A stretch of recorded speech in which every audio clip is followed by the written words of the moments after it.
Shalom jemaat Tuhan, bertemu kembali dalam renungan tengah minggu ketiga di tahun 2021 ini. Bagaimana kabarnya?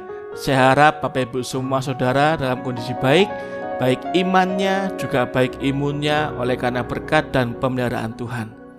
Memulai renungan kita pada hari ini, marilah kita bersama memuji Tuhan dari Kidung Jemaat nomor 178. Kidung Jemaat nomor 178.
Jemaat Tuhan, marilah kita satu dalam doa.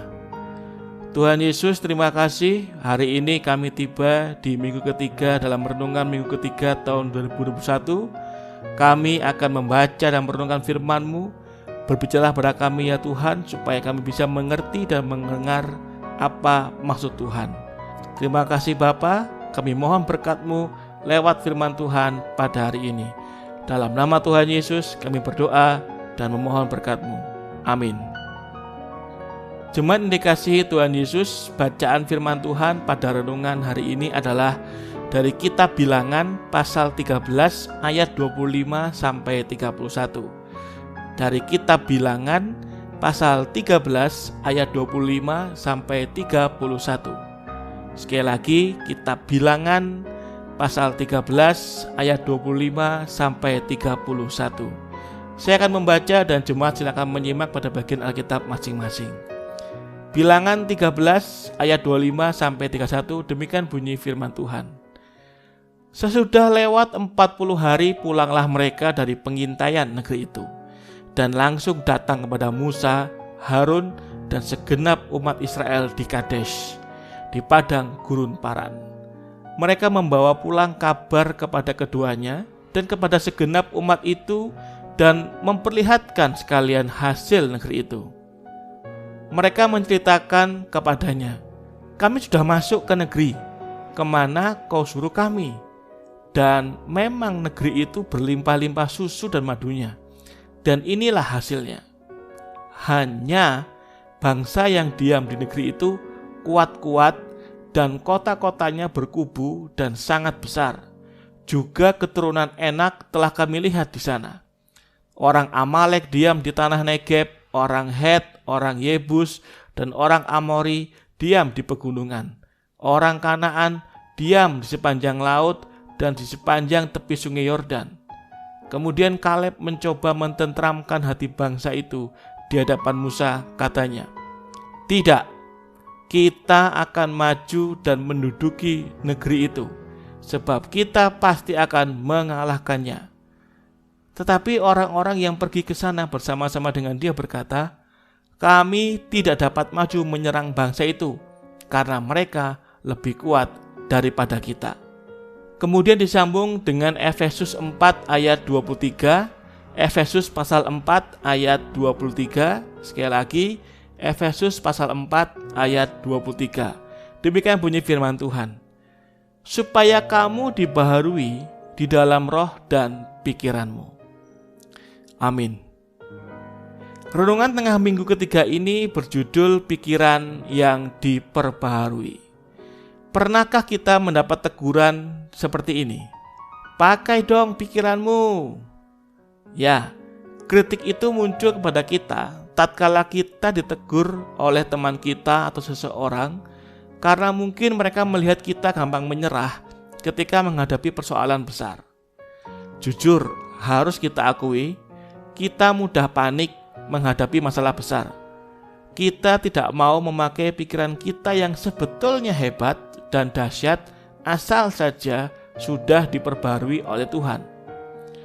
Alkitab memberi contoh bagaimana orang yang menghadapi masalah yang besar dan bisa mengatasinya karena menggunakan pikiran yang sudah diperbarui oleh Tuhan. Waktu itu ada 12 orang pengintai yang ditugaskan oleh Musa untuk mengintai wilayah Kanaan. Dan 12 orang tersebut dibagi menjadi 2 rombongan.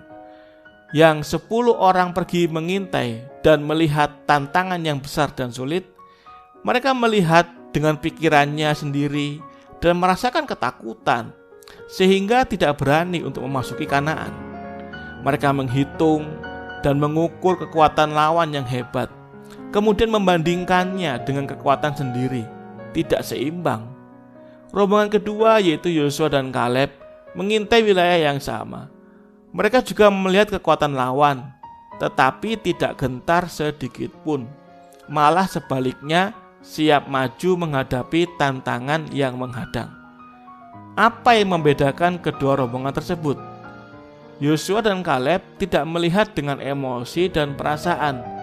Mereka juga melihat apa yang dilihat oleh rombongan yang 10 orang itu kok.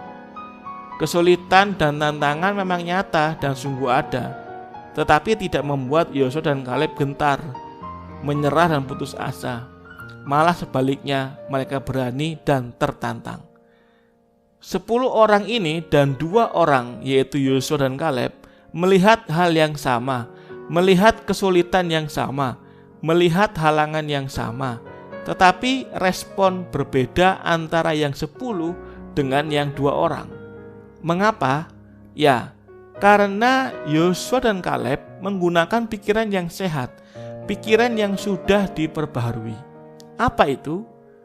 Bukankah Tuhan yang berjanji kepada bangsa Israel untuk menyerahkan wilayah Kanaan tersebut kepada mereka? Jika Tuhan berjanji, maka Tuhan yang sama pasti akan menyertai mereka untuk mengalahkan musuh-musuh yang ada. Itulah yang ada di pikiran mereka berdua. Itulah pikiran yang sehat, yaitu pikiran yang sudah diperbaharui oleh firman Tuhan, oleh janji-janji Tuhan. Kesulitan sehebat apapun tidak boleh membuat kita takut, menyerah, dan putus asa. Di dalam diri setiap kita ada pikiran Allah yang dahsyat, ada pikiran Tuhan yang luar biasa. Pikiran kita yang sudah diperbaharui akan membuat kita bisa mengambil keputusan yang bijak dan jitu. Oleh karena itu, jaga dan rawatlah pikiran kita dengan pikiran yang benar dari Tuhan. Jangan pikirkan hal-hal yang bisa merusak iman kita. Jangan pikirkan hal-hal yang bisa menjatuhkan semangat kita. Tapi pikirkanlah hal-hal yang benar, hal-hal pikiran yang sudah diperbarui oleh firman Tuhan. Karena itulah yang menolong kita untuk bisa kuat dalam menghadapi tantangan. Renungkanlah ini dan jadilah bijak. Tuhan Yesus memberkati. Selamat beraktivitas, tetap semangat, dan salam hebat. Amin. Jemaat Tuhan, mengakhiri renungan tengah minggu ini, marilah kita bersama-sama memuji Tuhan dari NKB nomor 48. NKB nomor 48.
Jemaat Tuhan, mengakhiri renungan tengah minggu ini, marilah kita berdoa, mohon berkat Tuhan.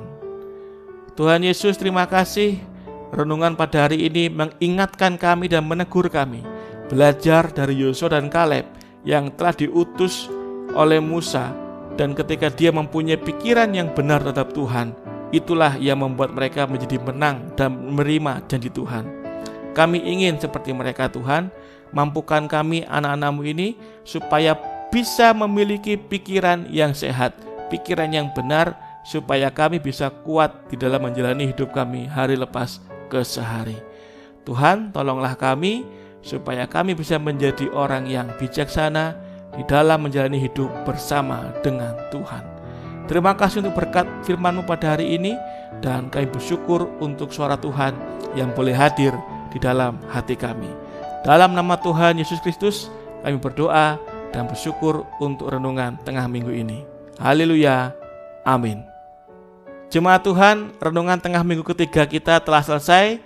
Salam sehat selalu, tetap semangat, dan jangan menyerah untuk menghadapi segala macam halangan dan pergumulan yang ada di depan kita. Milikilah pikiran yang diperbarui supaya kita kuat di dalam Tuhan. Salam sehat, Tuhan Yesus memberkati kita semua. Shalom.